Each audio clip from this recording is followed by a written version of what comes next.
Sa gitna ng nagpapatuloy na security deployment kaugnay ng Labor Day activities, nakaantabay ang mga tauhan ng Philippine National Police upang tiyakin ang kaayusan, kaligtasan at seguridad ng publiko. Makikita sa lugar ang Civil Disturbance Management personnel na nakaposisyon sa kanilang designated post. Dala ang kinakailangang protective equipment bilang bahagi ng crowd management readiness at public safety mission. Sa kanyang mensahe sa mga nakadeploy na pulis, pinaalalahanan ni Police Major General Anthony Aberin, maximum tolerance, okay? Maximum tolerance, and at the same time, we have to respect yung human rights ng mga kababayan nating nagrarally.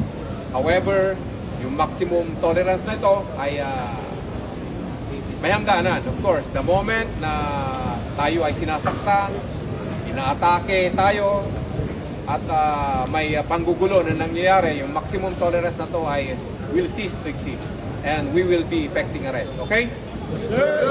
Tiniyak ng PNP na habang iginagalang ang karapatan ng mamamayan sa malayang pagpapahayag, mananatili rin ang tungkulin ng kapulisan na pangalagaan ang kaligtasan ng publiko, mga ralihista, motorista, residente at iba pang nasa paligid ng lugar.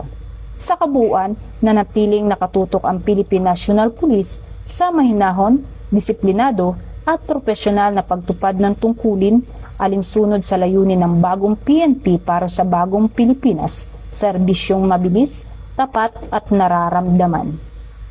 Mula dito sa Campo Crame, ako ang inyong PNN correspondent, Patrolu Mandara Palogme, alagad ng batas, tagataguyod ng balitang pulis.